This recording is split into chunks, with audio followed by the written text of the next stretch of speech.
நந்தன் பாட்டு வெளியீட்டு விழாவிற்கு வருகை தந்திருக்கிற என் உயிர்க்கினிய உறவுகள், பெரிதும் நான் போற்றுகிற மதிக்கிற ஊடகவியலாளர்கள், இங்கே அமர்ந்திருக்கிற என் அன்பிற்கினியவர்கள் அனைவருக்கும் என்னுடைய அன்பும் வணக்கமும்.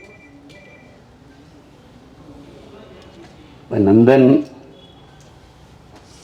பாட்டு வெளியீட்டு விழா என்று இதை சொல்வதை விட, பல நூறு ஆண்டுகளாக இந்த மண்ணின் மக்கள் பட்ட வலியை வெளியிடுகிற ஒரு விழாவாகத்தான் இதை பார்க்கணும். பாட்டு திறத்தாலே வையத்தை பாலித்திட வேண்டும் பெரும்பாவளன் பாரதி. பன்னொன்று பாடடி இன்பக் கற்கண்டு பரிமாறு துயர் தீரும் இது நல்ல தொண்டு என்று பாவேந்தன் பாரதிதாசன்.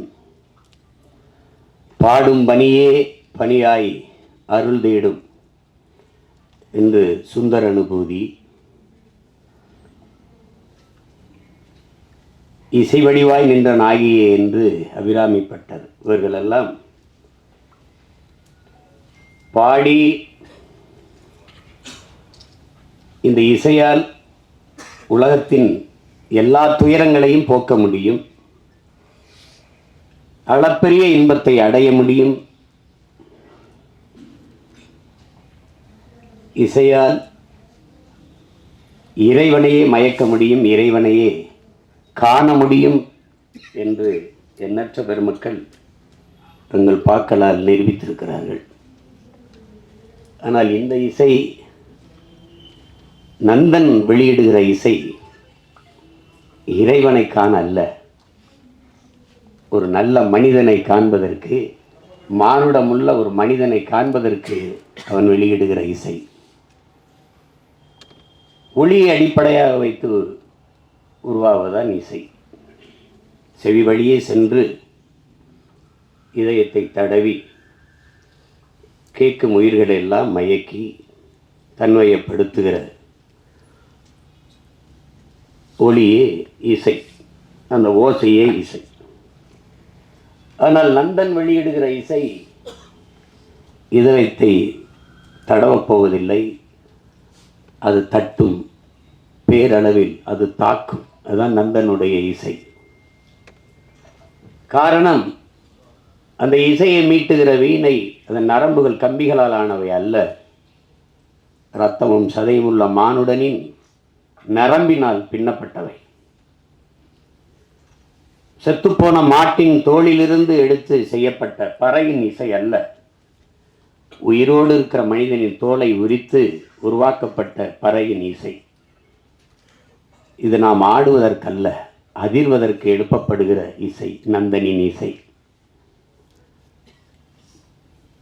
நாம் கேட்டு சிலிப்பதற்கல்ல, சிந்திப்பதற்கு, நாம் ரசிப்பதற்கல்ல இந்த இசை, ஆழ்ந்து யோசிப்பதற்கு எழுப்பப்படுகிற இசைதான் என் தம்பி ரா சரவணன் உருவாக்கியிருக்கிற நந்தனின் இசை. அந்த இசையின் நாயகன் என் அன்பு இளவல் சிப்ரான் அவர்களுக்கும், என்னுடைய அன்பிற்கினிய கவிஞர் ரவி அவர்களுக்கும் என்னுடைய பாராட்டுக்கள். இங்கே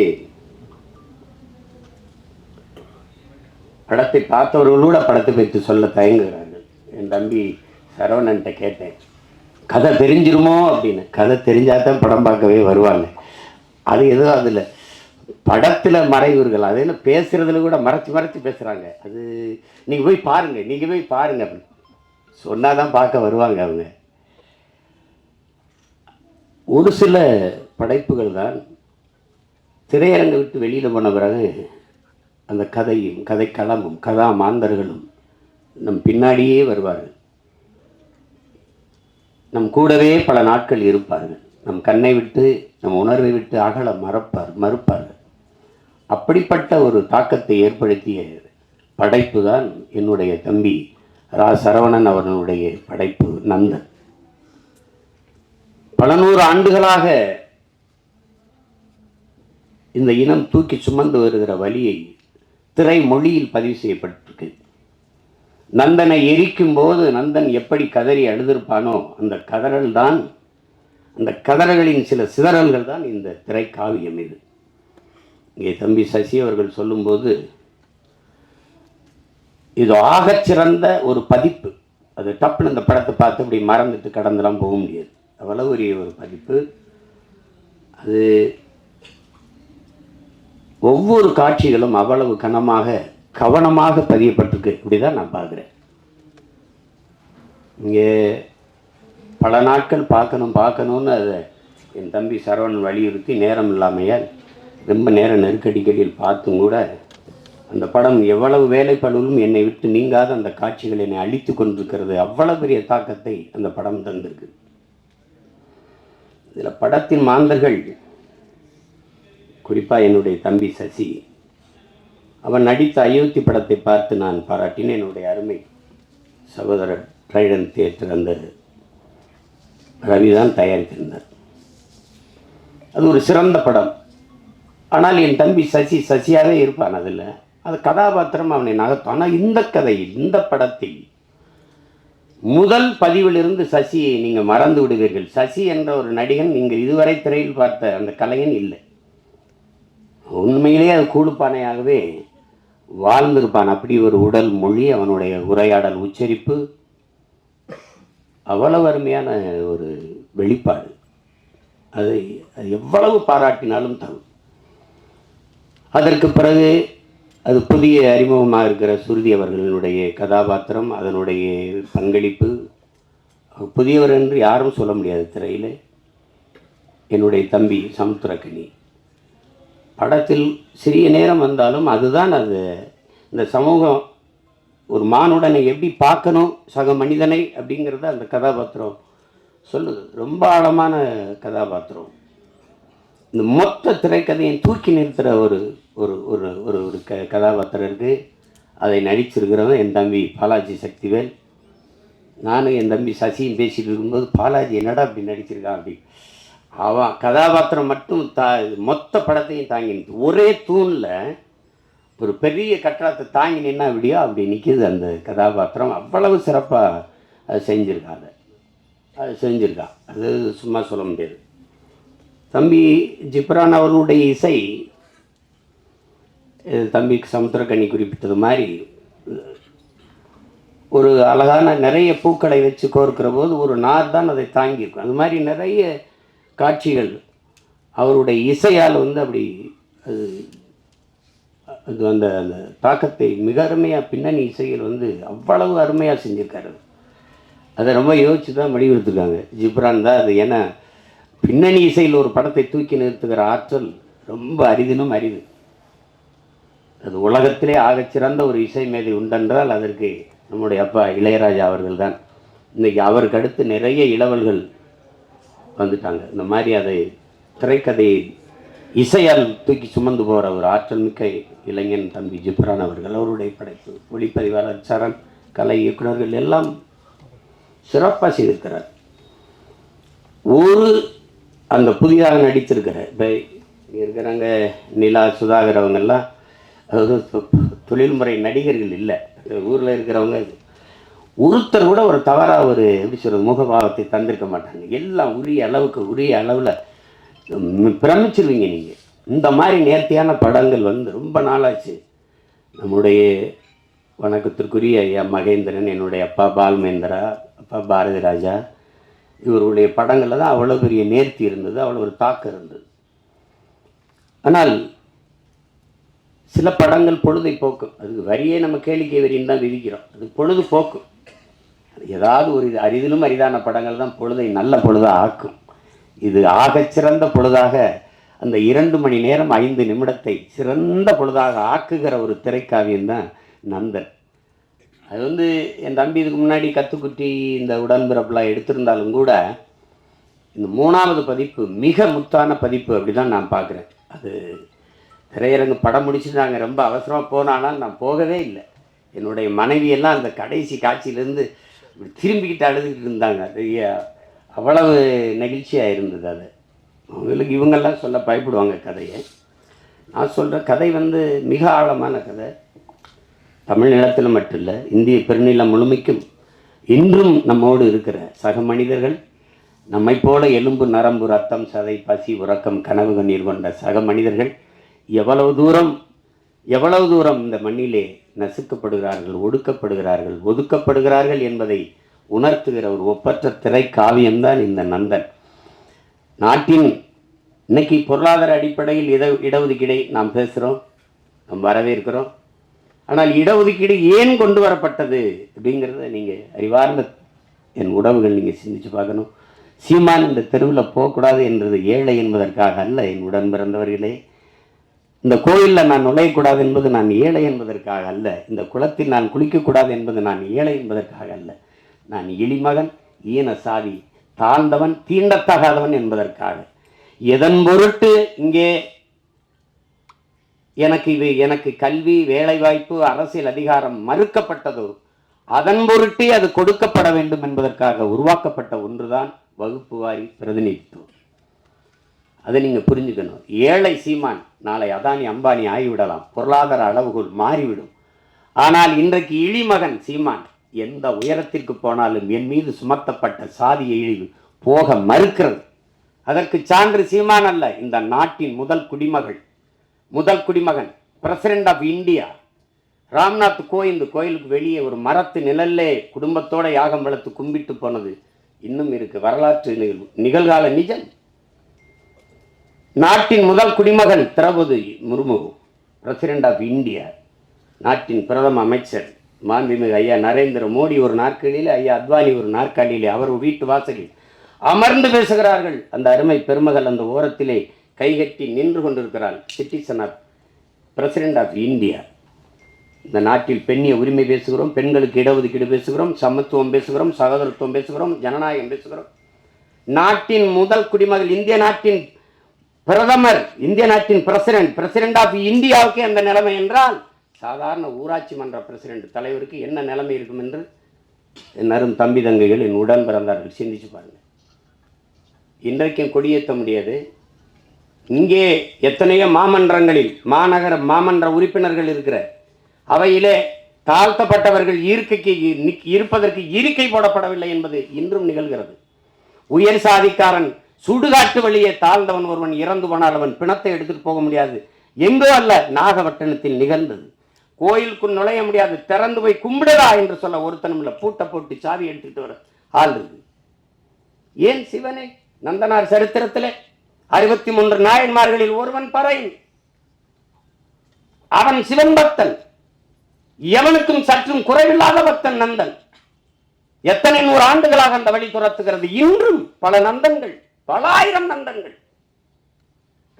நந்தன் வெளியிலே 63 நாயன்மார்களில் ஒருவன் சிவன் கோயிலுக்கு வெளியிலே சிவனை வழிபட தவிக்கிறான். எல்லோரும் உள்ளே.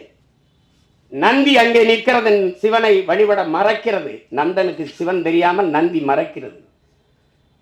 அதை பார்த்த சிவன் நந்தியை நகர்த்தி வைத்தான் என்பது வரலாறு, கதை. அப்போது என்ன கேட்க தோன்றும்? எந்த ஒரு மானுடனுக்கும் ஒரு கேள்வி எழும் இல்லையா? நந்தியை நகர்த்தி வைத்த சிவன் நந்தா உள்ளவாடா என்று ஏன் கூப்பிடல? இந்த கேள்வி எழுமா இயலாதா? அப்ப இறைவனுக்கும் தீண்டாமை இருந்ததா? நீனும் சாதிய பாகுபாடு பார்த்தாயா? பாருங்க, இந்த கேள்விதான் படம், நந்தன் படம். சாதிய இழிவை துடைத்தெறிய போராடாமல் இருப்பதை விட செத்து ஒளிவதே மேலானது. அண்ணல் அம்பேத்கர். இந்த வார்த்தையில வலி இருக்குதா? அதை உணர முடியுதா? என்னைக்காவது என் உடன் பிறந்தவர்களை, நீங்கள் இருந்து சாப்பிட்டு எழுந்த இடத்தை தண்ணீர் விட்டு கழுவியதை நீங்கள் பார்த்தது உண்டா? இந்த தெருவிலே நீ நடக்கக்கூடாது, இந்த கோயிலுக்குள் வரக்கூடாது என்று சொன்னது நீங்கள் கேட்டதுண்டா? தோல் மேலே கையை போட்டு நீங்கள் என்ன சாதி என்று தெரிந்து கொள்வதற்கு நீங்கள் என்ன ஆளுக என்று கேட்டது நீங்கள் என்னைக்காவது அந்த வழியை உணர்ந்திருக்கிறீர்களா? உங்களை அழைத்து கொண்டு போய் உங்கள் அப்பா பேர் என்ன, உங்க ஊர் என்ன, உங்க அப்பா என்ன வேலை பார்க்கிறார், எந்த தெருவில் வாழ்கிறீர்கள், எதற்கு, நீ என்ன சாதி என்று கண்டறிவதற்கு இந்த வழியெல்லாம் நீங்கள் அனுபவித்தது உண்டா? இந்த குளத்தில் நீ குளிக்கக்கூடாது என்று சொல்லுதுண்டா? தண்ணீரை வாய் வைத்து குடிக்கக்கூடாது, அண்ணாக்கத்தான். அது சுகாதாரம். இன்னைக்கு அண்ணாக்க எல்லாரும் குடிக்கிறது வேறு. இரட்டை குவளை முறை அதெல்லாம் பார்த்தது உண்டா? நீங்க ஒவ்வொரு சாதிக்கும் ஒரு முடிதிருத்துகிறவர் உண்டு. பார்த்து உண்டுவா சலவை தொழிலாளி இந்த சாதிக்கு விழுக்கிறவர் தனி. இந்த குளத்தில் தான் குளிக்கணும், மாறி குளிச்சனா குளம் விழும். இதெல்லாம் எங்க இருக்குன்னு நினைக்காது, இன்னும் இங்க இருக்கு, இன்னும் இருக்கு. எத்தனை ஊராட்சி மன்ற தலைவர்கள் இந்திய நாட்டின் விடுதலை கொடியை ஏற்ற முடியாமல் கொடி விடுதலை கொடி, ஆனால் அவன் பெற்று இருக்கிறானா? சத்துணவு ஆயா தாழ்த்தப்பட்ட மகள், அவள் சமைத்து போட்டதை சாப்பிட மாட்டோம் என்று எத்தனை பிள்ளைகள் சாப்பிடாமல் போனது இல்லையா? அரசு சாப்பிட வைக்கிறதுக்கு என்ன முயற்சி? அவளை பணியிட மாற்றியதுதான் இன்றும் இங்கே நிகழ்கிறது. உடன் பிறந்தவர்களே, நாகப்பட்டினத்தில் சுடுகாட்டு வழி எடுத்துட்டு போக முடியல, சுடுகாட்டு வழியே. ஆனால் மாவட்ட ஆட்சியர் இங்க போனார், நீங்க எடுத்துட்டு போங்க நான் பாப்போம்னு சொல்லல, மாற்று வழிதாரம் அங்க ஒண்டி போச்சுக்கிறீங்க. இதுதான் இன்னும் இருக்கிற நிலைமை. அது இன்னும் அந்த நந்தனை எரித்த தீ இன்னும் எரிந்து கொண்டுதான் இருக்கிறது. அதுதான் இந்த படம் வலியுறுத்துது. நீங்க சாதியை ஏற்றதாள்களை வைத்துக் கொண்டு சமூக முன்னேற்றம் மேம்பாடு என்று பேசுவது மலக்குழியின் மேலே நீங்கள் போடுகிற மல்லிய பந்தலுக்கு சமம்ங்கிறாரு அந்த அம்பேத்கர். அதான் இங்க நடக்குது, இன்னும் நடக்குது. ஆனா நம்ம சகோதரத்துவம் பேசுவோம், சமத்துவம் பேசுவோம். இந்திய அரசியல் அமைப்பு சட்டம் கொடுத்தது தமிழ்நாட்டுக்குள்ள 42 தொகுதி ஆதி குடிகளுக்கு, 2 தொகுதி பழங்குடி. ஆனால் அரசியல் அமைப்பு தந்ததை தவிர இந்த கட்சிகள் கொடுத்தது எத்தனை? ஒண்ணும் கிடையாது. அந்த முறை மட்டும் இல்லை என்றால் ஒருவன் கூட ஒரு சீட்டு கொடுத்துருக்க. இந்த காலத்திலையும் பொது தொகுதிக்கு நிறுத்துறதுக்கு, பொது தொகுதிக்கு ஆசைப்படக்கூடாதுன்னு சொல்றதெல்லாம் இருக்கத்தானே செய்யுது. மொத்தமா வச்சு செதுக்கி தள்ளிட்டான் 2 மணி நேரம் 5 நிமிஷத்துல மொத்தமா. அதாவது ஒரு பெரிய பெரிய அரசியல் பொது மேடைகளை பேச தயங்குறதை திரைமொழியில் மொழிபெயர்த்ததுக்காவது என் தம்பி சரவணன் போற்றத்தக்கவன், பாராட்டப்படத்தக்கவன். யாரும் இந்த படத்தை தயாரிக்க மாட்டாங்கன்னு அவனுக்கு தெரியும். இந்த கதையை சொன்னா ஏத்துக்க மாட்டான், பயப்படுவான். ஆனால் பயப்படாம துணிஞ்சு அவன் என்ன பெரிய கோடீஸ்வரன், பிச்சை எடுத்து அங்கே 1000 வாங்கியிருப்பான், இங்கே 2000 வாங்கியிருப்பான், இங்கே 1 லட்சம் வாங்கியிருப்பான், 50,000 இருப்பான். அதை சேர்த்து வச்சு குருவி சேர்த்த மாதிரி வச்சு இந்த படத்தை எடுத்துட்டான். அந்த படத்தை எவ்வளவு திறமை இருந்தாலும் வாய்ப்பில்லை என்றால் அது வெளிப்படாது. ஆனால் இவ்வளவு ஒரு அற்புத திரைப்படத்தை கொண்டு போய் சேர்க்கிறேன்னு துணிந்து வந்த இந்த மகன் ரவி, ட்ரைடன் ஆர்ட்ஸ் ரவி, எவ்வளவு நாளும் பாராட்டலாம். நெருக்கடியான நேரம் தான். நட்புக்காக என் தம்பி சமுத்திரக்கனி எல்லாம் அவன் 3 நாள் தேதி வாங்கினா, ஆனா ஒரே நாள்ல நடிக்க வச்சு மொத்த காட்சி எடுத்துட்டு அனுப்பியிருக்கான். இப்ப நான் நேற்று ராத்திரி இரவுல இறங்கி இப்போ போகணும், திருப்பி உடனே போய் இரவுல எனக்கு மதுரையில் பொதுக்கூட்டம், திருப்பி போனாலும் என் தம்பிகள் மேலே நான் வச்சிருக்க பேரன்பு. ஒரு தம்பி படம் எடுத்தாலே வருவேன், எல்லா தம்பியும் சேர்ந்து எடுத்திருக்கான். படத்தை சொதப்பி வச்சா போடான்னு திட்டிட்டு போவேன். நல்லா வேற எடுத்திருக்கான், ரொம்ப நல்லா வேற எடுத்திருக்கான். அவன் கூட்டி வரல சரவணை, படம் என்னை அழைத்து வந்திருக்கு, நீ பேசு, படத்தை பற்றி பேசு. எல்லாரும் அற்புத பங்களிப்பு. ஒழிப்பதெல்லாம் சின்ன சின்ன பசங்களா இருக்கிறாங்க. திறம்பட்ட ஆளுமை எல்லாருமே வெளிப்படுத்திருக்காங்க. அதுல குறிப்பா நான் பொறாமைப்பட்டது ஒன்று இருக்கு. என் தம்பி சமுத்திரக்கனி கதாபாத்திரம், அந்த காட்சி அவன் நடிச்சு அந்த ஒரு நாளை எனக்கு கொடுத்துருக்க கூடாதாடா அப்படின்னு சரவணனை திட்டினேன். சசிகிட்ட கூட சொல்லிட்டேன், அந்த கதாபாத்திரத்தை என்ன நடிக்க வச்சிருக்கலாம்லடா. ஏன்னா நான் தான் அவன், என்னுடைய கதாபாத்திரம் தான் கனி நடிச்சிருக்கான், அருமையாக நடிச்சிருக்கான். அவன் அப்பப்போ அப்படி எங்கேயாவது அவன் போகிறான். இப்போ நான் எனக்கு ரொம்ப பொழுதுன்னா விஜய் சூப்பர் தான் பார்ப்பேன். என் மகன்கிட்ட வீட்டு திரை போடலாம்னா, அப்போ தெலுங்கு டப்பிங் படத்துக்குலாம் எதுக்குப்பா வீட்டு திரைன்னு கேட்குறான். அந்த மாதிரி பார்ப்பேன். அதில் எந்த படம் பார்த்தாலும் என் தம்பி இருக்கான். மகேஷ் பாவோட நடிக்கிறான், ரவி தேஜாவோட சண்டையை போடுறான், அங்கே பார்க்குற எல்லாரோட இருக்கான். நான் சொன்னேன், டேய் சசியா எப்போ எந்த படத்துலையும் இருக்கான். அவங்க கேமரா இல்லாமல் கூட போனாலும் போவாங்க. இவருக்கு தம்பி கனி இல்லாமல் படப்பிடிக்க போக மாட்டாங்க. இவருங்க அந்த நேரத்துலையும் பார்த்தா இப்போ சொல்லியிருப்பான், காலையில் 6 மணிக்கு தூங்காமல் குளிச்சுட்டு வந்துருக்கான். அண்ணன் தூங்கிடுவா கொஞ்சம் நேரம் கேட்குறான். இப்போ திருப்பி அவன் தேனிக்கு போகணும், நான் மதுரைக்கு போகணும். அத்தனை ஓட்டங்களுக்கு இடையில ஒரு கொஞ்சம் நேரம் நில்லுங்கடான்னு இந்த படம் நிறுத்தி வச்சிருக்குன்னா அது காரணம் அந்த படத்தில் இருக்கிற தாக்கம்தான். நான் சும்மா சொல்ல, நல்லா இருக்குன்னா நல்லா இருக்கு, நல்லா இல்லைன்னா அப்புறம் போயிட்டு பேசிட்டா. என் தம்பி பொண்ணு பார்க்க போன கதை தான் சொல்லுவாங்கல்ல, நான் போயிட்டு வரட்டா அப்படின்னு. இன்னும் நீங்கள் இது எவ்வளவு காலத்தில் இருந்து இருக்குது பாருங்க. இன்னைக்கு நேற்று நம்மளை தொடரல. பிறப்பு ஒக்கும் எல்லா உயிருக்கும் என்று பாட வேண்டிய தேவை ஏன் வள்ளுவ பெருமகனாருக்கு வந்தது? பகுத்துண்டு பல் உயிர்கள் ஓம்புக என்று ஏன் சொல்ல வேண்டிய அவசியம் வந்தது? சாதி இரண்டொழிய வேறில்லை சாற்றுங்கால் நீதி வழிவா நெறிமுறையில் மேதினியில் இட்டோர் பெரியார் இடாதார் ஈழிகுலத்தோர் பட்டாங்கில் உள்ளபடி என்று பாட வேண்டிய அவை பெருமாட்டிக்கு ஏன் வந்தது? பறச்சியாவதேதடா பணத்தியாதேவதா இறைச்சி தோல் எலும்புலே இலக்கமிட்டு இருக்குதோ என்று பாட வேண்டிய சித்தர் சிவாக்கிற்கு ஏன் வந்தது? எதுக்கு வருது? யாரு மேல கீறினாலும் ரத்தம் ஒண்ணுதான். ஆக மொத்தம் நீ நானும் 10 மாதம் தான். தாத்தா பட்டுக்கோட்டைக்கு ஏன் வந்தது? சாதிகள் இல்லையடி பாப்பா குல தாழ்ச்சி உயர்ச்சி சொல்லால் பாவம் நீதி உயர்ந்த மதிகல்வி அன்பு நிறைய உடையோர் மேல வருங்கிறான். யாரு? பாரதி. என்ன எல்லாம் கேட்பான், பாட்டன் பாரதிங்கிற. அப்படி சீமானுக்கு எப்படி பாரதி பாட்டன் ஆயிட்டா அப்படின்னு இப்போ வெறிவர் மேலே பெரியாரது எல்லாருக்கும் தந்தையா இருக்கும்போது பாரதி எனக்கு பாட்டனா இருக்கிறதுல என்ன உங்களுக்கு பிரச்சனை? என்ன பிரச்சனை? சோனியா காந்தி அன்னையா இருக்கும்போது பாரதி எனக்கு பாட்டனாகவும் ஊவேசா எனக்கு தாத்தாவா இருக்குல்ல, என்ன பிரச்சனை? சாதிகள் இல்லையடி பாப்பா என்று பாடியவனை பாப்பான் என்று சொல்லிக் கொடுத்தவனே இணைங்க. எப்படி ஆழ்ந்து போங்க, வலிக்கும், இறங்குங்க.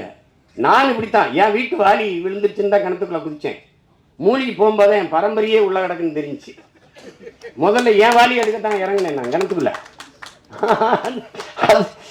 உலங்க பாருங்க, இருட்டறையில் உள்ளதா உலகம், சாதி இருக்கின்றதன்பானம் இருக்கின்றானே என்றான் புரட்சி பாவலன். பாருங்க, தமிழுக்கும் அமுதன் என்று பேர் அந்த தமிழ் இன்பத்தமிழ் எங்கள் உயிருக்கு நேர்ந்து பாடிய பாரதிதாசன் புரட்சி பாவலன். தமிழ் வளர்த்தல் ஒன்று, சாதி ஒழித்தல் மற்றொன்று என்று பாடல. சாதி ஒழித்தல் ஒன்று, நல்ல தமிழ் வளர்த்தல் மற்றொன்று. நான் முதல்ல ஒழிக்கணும்டா சாதி. என்ன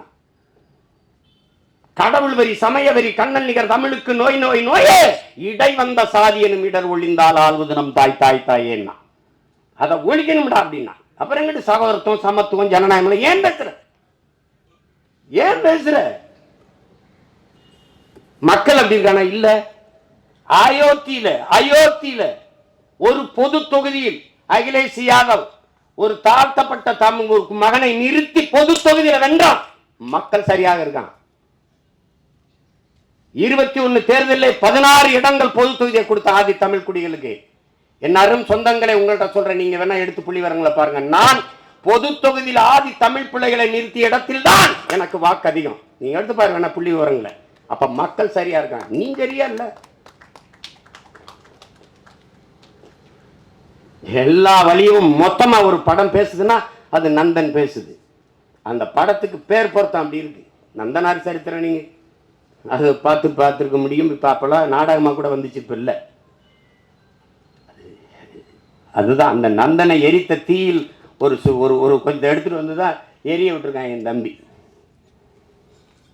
அந்த நந்தன்ல கைரே வச்சிருக்கான் பாருங்க. கல்வி அறிவற்ற சமூகம், படிக்க பள்ளிக்கூடம் கல்வி என்ன சொல்றது, கல்வி வரவே மறுத்த சமூகம் நாங்க.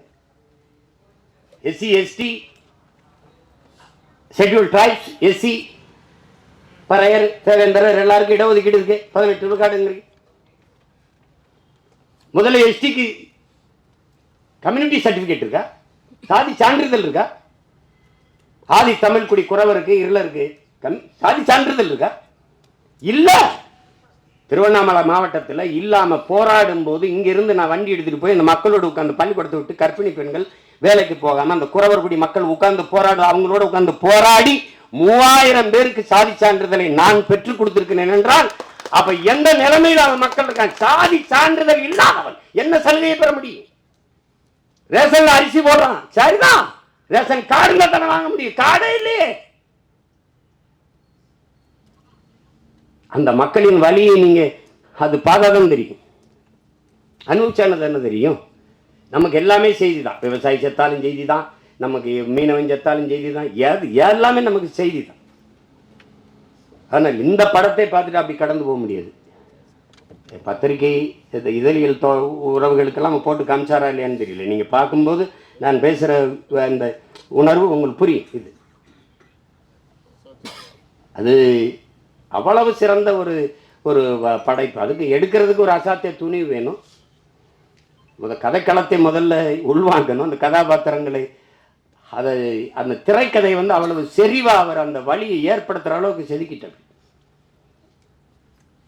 ரொம்ப அசாத்தியமான ஒரு படைப்பு. சமீப காலத்தில் ஒரு நீங்கள் தெருவில் நடந்துக்கிட்டே போகும்போது ஒரு அழகான ஒரு இடத்த பார்த்தா நின்று கொஞ்சம் நேரம் பார்ப்பீங்கல்ல, அப்படி எத்தனையோ படம் பார்த்து நீங்கள் கடந்து போனாலும் நந்தன் படத்தை கொஞ்சம் நேரம் நின்று அப்படி பார்ப்பீங்க. அப்படி ஒரு தாக்கத்தை ஏற்படுத்தக்கூடிய படம்.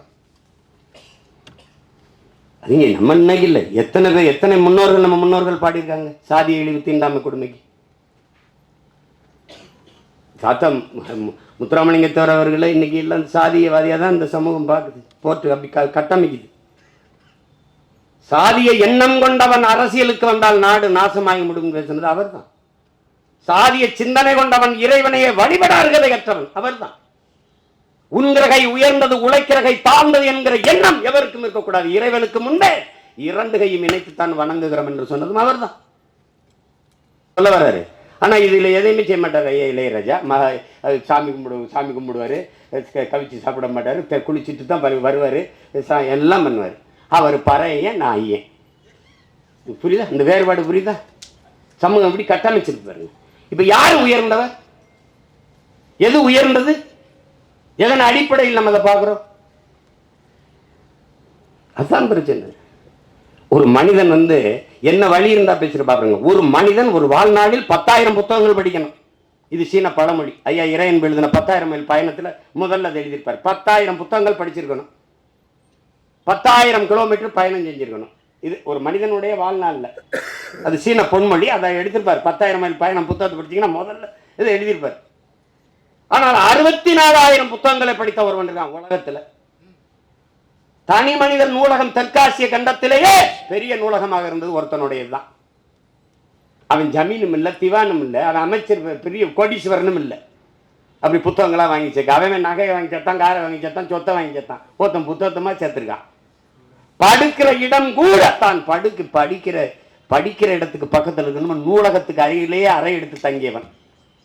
உலகத்தின் தலை சிறந்த கல்வியாளன் சிலையை திறக்கப் போகிறோம் என்ற ஆஸ்திரேலிய பிரதமர் போய் சிலையை திறக்கிறார். ஒரு சிவப்பு பட்டு துணியிலே போர்த்தி இருக்கிறது. திறக்கிற அந்த மார்பளவு சிலை திறந்தால் அறிவாசா நன்னல் அம்பேத்கருடைய சிலை. என் அருமை பெருமக்களே, அந்த பேரறிஞன் சொல்லுகிறான், அவன் பட்ட வழியில் இருந்து அவன் மொழி வருகிறது. ஆடு குளித்து செல்கிறது இந்த குளத்திலே, மாடு குளித்து செல்கிறது சக மனிதன். நான் குளித்து வெளியேறக்கூடாதா? அந்த வழியை நீங்க புரிஞ்சுக்கிட்டீங்கன்னா இந்த படம் உங்களுக்கு ரொம்ப பிடிக்கும். இந்த வழியின் மொழிதான் நந்தன்கிற திரைக்காவியம். வழி இருந்தால் படத்தோட பொருந்திருவியே, அது உங்களை பாதிக்கும். இல்லை என்றால் இந்த படம் போதிக்கும். ஆனால் எப்படியாவது இந்த படம் உங்களை செய்யும். படைப்பு என்பது என்ன? என் உடன் பிறந்தவர்களே, ஒரு கல்லூரி வாசலில் ஒரு கல் இருக்குது, பெரிய கல். அவன் என்ன சொல்கிறான், இதை எடுக்கணும், என்னடா பண்ணலாம் அப்படின்னு. அடிச்சு நொறுக்கி பூமிக்குள்ள புதைச்சிடலாம் ஒரு மாணவன். அது எழுதிட்டு இது என்ன செய்யலாம்னு சொல்லுங்கடான்னா ஒருத்தன் எழுதிட்டு வரான். அடித்து நொறுக்கி சின்ன சின்ன கற்களாக வச்சு பூமிக்குள்ள புதைச்சி விட்டுறலாம் ஒருத்தன் இதை உடச்சி ரெண்டாக போட்டு படிக்கல்லாம் போட்டு எல்லாம் நடந்து போகலாம். அது எப்படி ஒருத்தன் எழுதுறான், அது தேவையற்ற பகுதியை நீக்கிடலாம். சரி நீக்கு பார்க்கணும்னா தேவையற்ற பகுதியை நீக்கினா அழகான சிலையாக இருக்குது, அதை பார்த்து எல்லாரும் ரசிக்கிறான். இதுதான் படைப்பு. இது தேவையற்றதை நீக்கிறதுக்கான பெரிய முயற்சி தான் நந்தன்கிற ஒரு அழகிய கலைப்படைப்பு. அதை புரிஞ்சு கலைப்படைப்பு அதுதான். அதை என் தம்பி ஆள் ஒல்லியாக இருக்கான், உளி மாதிரி இருக்கான்னா செதுக்கு இருக்கான். உளியே சிற்பியாக இருந்து செதுக்கிய படம் தான் திரைக்காவியம் தான் இந்த நந்தன். எவ்வளவு வேணாலும் நீங்கள் விட்டீங்கன்னா நான் எனக்கு விண்ணுறுதிக்கு நேரம் இருந்ததுன்னா பேசிகிட்டே இருப்பேன். அவ்வளவு தாக்கத்தை என்னுடைய ஏற்படுத்திய ஒரு திரைக்காவியம் நந்தன். அயோத்தியிலே இதே தான். ஆனால் அந்த திரையரங்க வாசலில் தான் பேச முடிஞ்சது, இது மாதிரி பேச வாய்ப்பு இல்லை. இப்போ நிறைய கதையை சொல்லிட்டேன்னா அது இந்த வெளியிடுறவர் என் தம்பி ரவி கோச்சால் கோச்சிருக்காரு. வெற்றி விழாவில் ஒரு தடவை வெற்றி 50 நாள் ஓடி வரும்போது விழா எடுத்துட்டு மறுபடியும் பேசுவோம், மிச்சத்தை பேசுவோம். ஒரு சிறந்த படைப்பு, ஆகச்சிறந்த படைப்பு.